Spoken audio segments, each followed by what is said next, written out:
Broadcasting from the business capital of the world, this is the Podcast Business News Network. And welcome back, everybody. Going to give you two words. Music heals. Music heals. And so do the arts. And I've learned that in a big way in talking with this gentleman and the people that he's aligned with, the arts and music not only heals, but it also moves our lives forward. And that can be anybody going through challenges, can be also somebody who is incarcerated. We're going to talk deep about that today. He's the president of Baltic Street into Action, and that's an organization that embraces the arts to help people move their lives forward. And he's back with us. Peter Jampel joins us on the program. Hey, Peter. Hi, Steve. Good to be with you. Good to have you back with us. And who do you have with us today?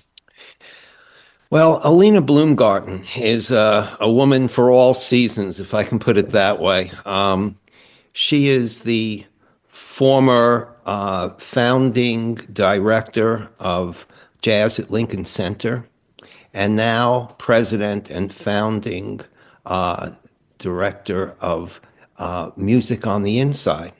And Alina and I have been connecting on a number of levels, but the most basic level is how music transforms lives.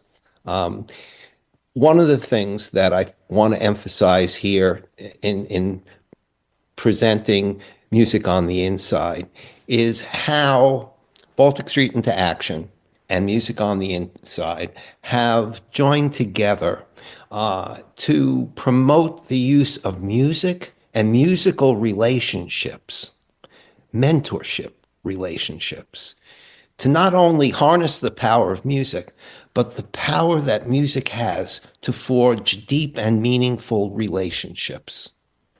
And these mentorships start while people are incarcerated, but are also strengthened after people are released back into the community. And Baltic Street into Action has put MOTI into its framework in terms of the music therapy program at Rikers Island. So an additional challenge for people who suffer from serious mental health challenges is how to bring music into their lives and how to help them also incorporate that into their post-release adjustments back to the community. First, we're going to have a couple of more guests, I hope, if we can get them patched in here. But thank you so much, Alina, for coming on to today's podcast. Well, thank you so much, Peter, for your support over these many years. I first met you, I spoke to your class at NYU. Yes. As the head of that music therapy department. And that's where I met Jeff Angel, who's the music therapist on Rikers Island. And we work very closely with him now. So I'll just introduce MOTI and myself. As you know, I convinced Lincoln Center that jazz had a rightful place at America's preeminent performing arts center. And I brought Wynton Marsalis on, and we produced together the first years under the name Classical Jazz at Lincoln Center. It was a heady time, dizzy, and so many people were still alive, and I had the honor to work with so many amazing jazz musicians. And in the same period of time, I produced a show about Louis Armstrong, and I learned that Louis Armstrong was arrested when he was 11 years old, sent to the Colored Waifs Home for Boys, where they had a boys' band and a music teacher. And it was the first real music education he ever got. He loved music. He just would play on the streets. He would go listen in the honky-tonks. He would talk about it that way. And it changed his life. And of course, Louis Armstrong changed the world. And so I thought, what are we doing for incarcerated youth today? It started me on quite a journey. Music on the Inside is now about to start its 10th anniversary year. And we worked on Rikers Island, and we now work in a couple of state facilities, most prominently Queensboro Correctional Facility, the only reentry facility in the city of New York. And then we continue to support people as they get out. So it's been an amazing job, and Wow. I'm so grateful. I had no idea about Louis Armstrong and his past. And Yeah. so it seems reasonable to think that he honed his skills while he was there at the very Yes. beginning. Yes. Amazing. Wow. I know. I always feel that I'm personally telling that story again and again and letting the word be out because everyone still remembers Louis Armstrong, but no one knows that. I mean, not no one knows it, but it's not readily known Yeah, that that's he you got his make me music. want to go listen to his music now, like and study him. I'm not even kidding. I was like, wow, because he's off our radar. He did many generations back, but still relevant in many Yeah, ways. Wow. yeah, Yes, and the legacy of Louis Armstrong, to think that he could have been lost to the world if right, he took a different path. And right, what would the world be like without Louis Armstrong's influence is right, almost unthinkable. right. Um, you know, Perhaps you can tell us your own journey, Alina, from your roots in the jazz world and how this discovery about Louis Armstrong's youth led you to the founding of this organization and what it's personally meant to you to bring this forth into the world. It also, in a certain way, my introduction to jazz was kind of late, but I would meet an old friend at Barry Harris's Jazz Cultural Theater, and I could hear in the music like the honest expression of human life in a way that I felt like it was something that I had always longed to hear and needed to hear, didn't even know that I needed to hear it. And it was somehow very transformative to me. That was before I was working at Lincoln Center. I worked at Lincoln Center for 23 years. I was director of visitor services there. And a couple of years later, when I was at Lincoln Center and I heard that they were looking for some new programming ideas for Alice Tully Hall, which was dark at that time in the summers, I had Barry Harris's words in my ear. This music's going to die out. The youth aren't going to know this music. And I'm not thinking, "I- I'm going to do anything about that. I certainly never had that presumption. But there I was, and I said, okay, jazz has a rightful place here. So three proposals, and 4 years later, the president of Lincoln Center said, okay, Alina, give us your idea. And that's when I said, we could pay tribute to jazz composers the way we pay tribute to classical composers and present jazz not just as jam sessions, but as real repertorial programs so people would learn about it. So that was part of that adventure. And then I was producing another series at the time called Reel to Reel, weaving together film and live performance, celebrating our cultural heroes. And that show on Louis Armstrong was so great. We took it on the road and it became Reel to Reel. And I learned a lot about Louis. And I was so blessed because the Louis Armstrong archivist, Ricky Riccardi, and David Oswald, people that are steeped in Armstrong, uh, really took me under their wing and taught me. He's a great humanitarian and a great musician. He just did have the whole package. And of course, coming from abject poverty, uh, with not enough to eat living on the street practically. So his transition and transformation through music was so vivid to me. We're going to bring in a guest now. Oh, great. Okay. I'm not sure who this is because it doesn't sometimes say who the person is, but I know I that can we're waiting introduce this somebody. person. I know who this person is. Okay. Kel, are you able to be visible? I think I am. I'm on my phone though. No, we Uh, don't uh, see you. We see your name and we hear you, but we'd love to see your handsome face. If we can. Thank you. Can you see me at all? Nope, I only Not see yet. I don't know what I can do. Well, let's go ahead while I'll just introduce you. Mikkel Please. Greenbrand is Moti's community outreach coordinator. He's someone who's there. There There we we go. Welcome. Hi. Hello. Hello. Mikkel is so kind. He always drives us all around when we need it on the case all the time. Mikkel, you can tell a little bit about yourself and the work you do and your background. Okay, certainly. So I am Mikkel Greenbrand. Give me, I'm going to pull right over. Give me a That'd be a second. great idea. Thank you. Okay. It's wonderful. I am Mikkel Greenbrand. If you park, why don't you undo your seatbelt and Get comfortable. We're all get friends. comfortable. Okay. So yeah, I am Mikkel Greenbrand, community outreach coordinator for Music on the Inside. I am someone who has been impacted uh, by incarceration and as well as reentry.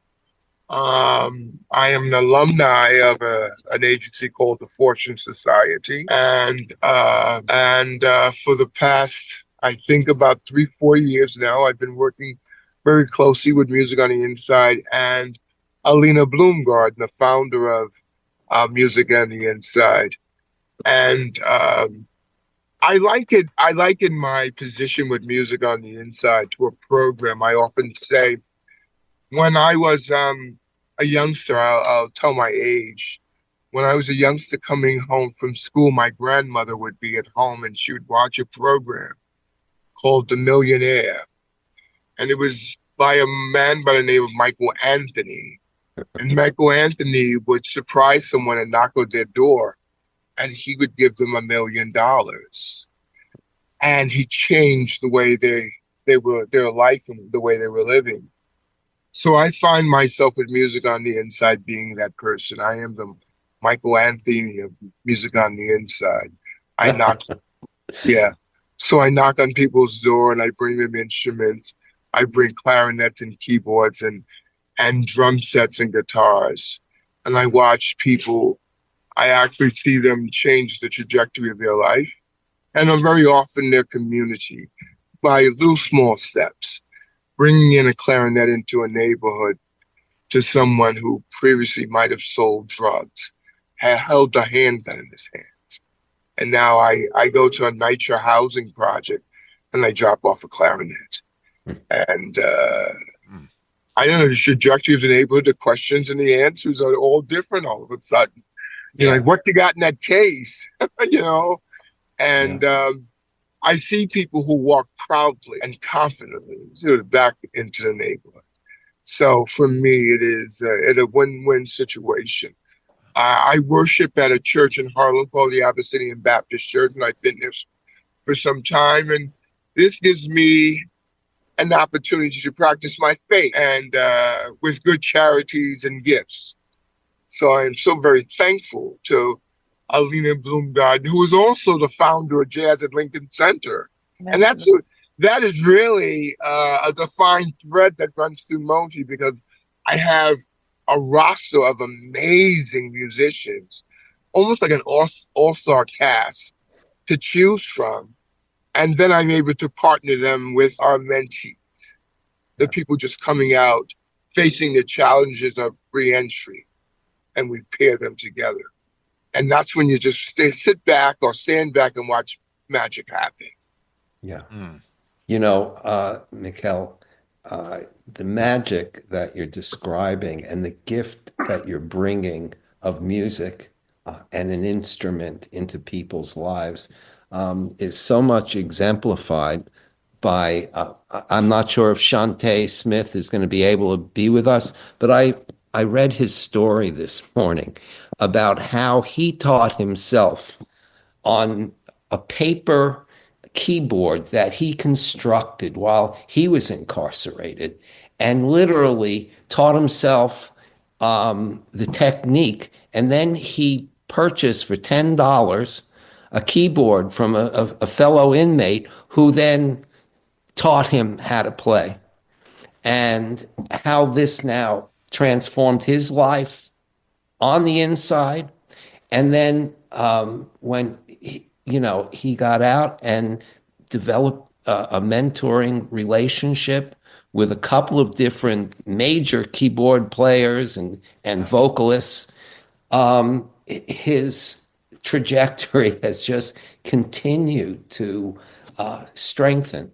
And I was, really moved, just the inner drive to do that and to salvage out of an empty situation is such a rich, foundation for his future success. I just wonder if you could talk a little about, what it's like for you, not only to bring that gift of the clarinet and the keyboard, but to be part of their ongoing development as musicians. Well, Shantae Smith is someone very special to me. And I should begin by saying that his mother shared this with me. If you want to see the real true gift of giving and the miracle of music is that Shantae Smith was born crack addicted. He was the number 3 baby at Mother Hale's house. The number 3. So we began there. And to think that his life after that was filled with troubles and problems and incarceration, and with the spirit and the desire to find something while being incarcerated, by being locked down in a cell, and just having that opportunity whenever that cell was open to go to church, to go to a Bible study, and to go to church, and to sit behind the keyboard of someone playing, and to learn to self-taught or self-teach himself. Mhm. It's just amazing. Where did the music come from? Where in his body, his soul, where did it come from? And to think that he took these little scripts of paper and wrote this music and kind of developed this keyboard himself to teach himself how to play music. But I really think the true essence of the spirit of it all is that not only did he self-teach himself, but within his time span of being there, I think 7 or 8 years, Shantae went from learning the keyboards to becoming the choir director of the choir. Wow. And that's really the miracle of it all. He wanted it bad. He knew he wanted it bad. Wow. And let's add something to that. Shantae will be featured this Sunday in our Unchained Melodies benefit for Moti, and we are going to have an online option for that. So, Steve, I will send you the link to that perhaps you can share. I would love to. Yeah. He's one of the artists. We always have, when we have our live performances, we combine top professionals performing alongside people who've been impacted by incarceration. And that's no exception this Sunday. We have some wonderfully talented people that we've been working with. And as Mikkel is saying, that is such a blessing that we are able to connect with top musicians, particularly jazz musicians. And they really, so many of them have deep empathy for people who've been impacted and do want to help. And so one of the things we do is make it sort of easy for a musician to meet with their mentee once a week, even when they're on the road. So they develop relationships and the sense of parity as human beings. That's the thing about music that I feel is so powerful. Your story is not there, my story is not there, whether you're incarcerated, I'm not. We're just human beings making music together. And that in itself is so intrinsically healing. You know, it breaks down these tremendous walls that people who've been impacted can often feel, which makes it very, very challenging to re-enter.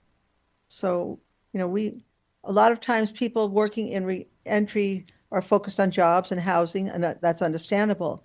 But not enough is done to build the sense of dignity and respect that people need to have in order to hold a job and be successful. So it's kind of that subtle part of life that is so essential that is often not emphasized. So that's what it's about. My main takeaway, aside from the wonderful, beautiful work that you all do, is how music connects us. Yeah. And exactly. I'm hearing it more and more today, and how powerful it is, you know, connecting somebody with a mentee, even connecting you with yourself in many regards. Yes. Exactly. Maybe starting with that. Yeah. Exactly. Yeah.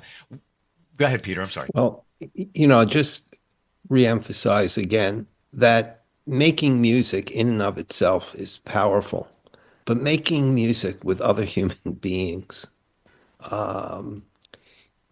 cements relationships on a whole different level. Right. And when you experience the special language that musicians share with each other and the places you go together, there's just nothing like it, and it forever, you know, forms lifelong connections.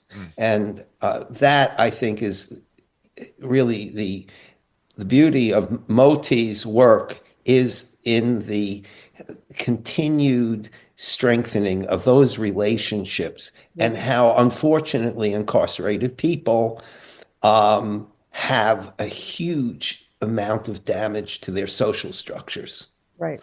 And when they come out, however well-intentioned they may be, having a meaningful social structure based on caring and music is extremely powerful.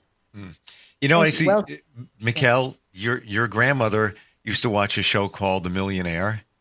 And what Yes. you're doing now is you make people feel like a million Yes. in a small way, but it does something for them.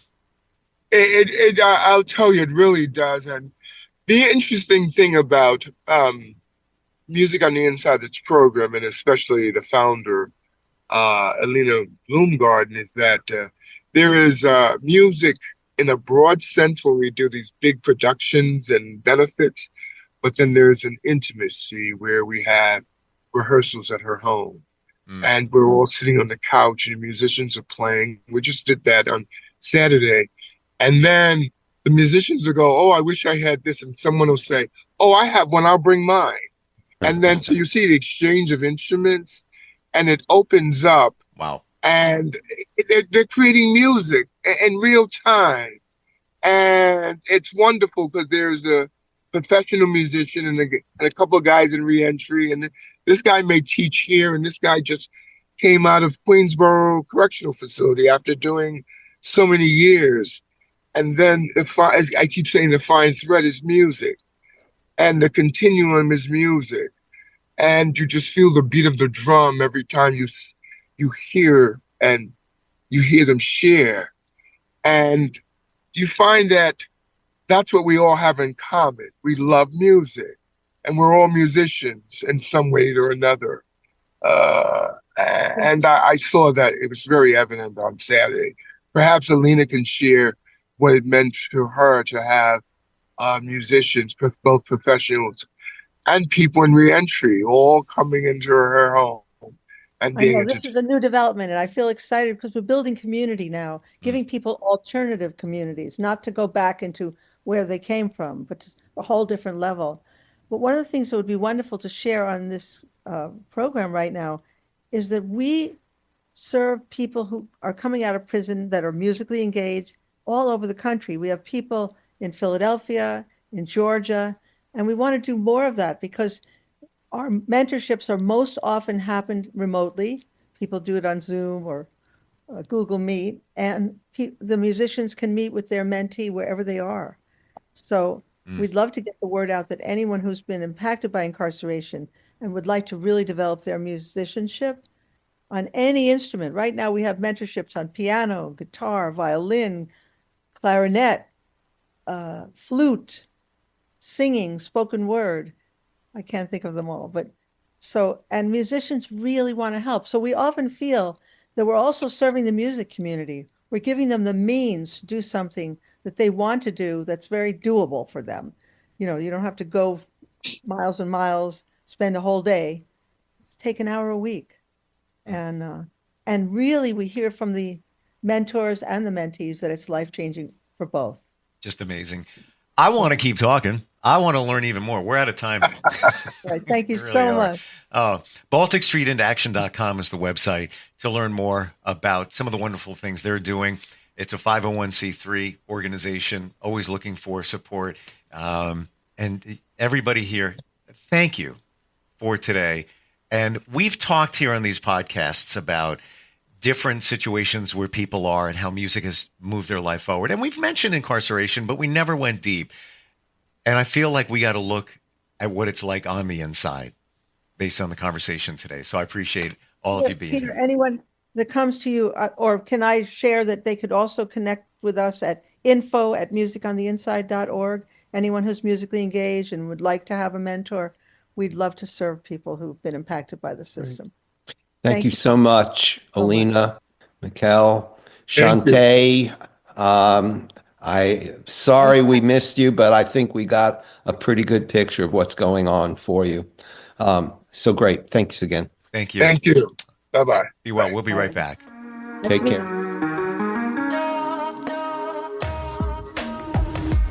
Broadcasting from the business capital of the world, this is the Podcast Business News Network. For nearly 2,000 severely injured veterans, everyday life has become filled with barriers. Day-to-day simple tasks can become pretty daunting. I have to carry my chair up 2 flights of steps or have somebody do it for me. What scares me the most is just the falling. When I'm struggling with my house, I think, to have that one great barrier just knocked down, it's crucial. Home for Our Troops is a wonderful nonprofit that builds a mortgage-free, fully adaptive, handicap-accessible house. And there's no catch. It'll be our very first home that we've ever owned. This is a game changer. This is where your life begins again. We need you to join us in completing this important mission. Please visit hfotusa.org and help build homes and rebuild lives. Because of you, everything's going to be okay.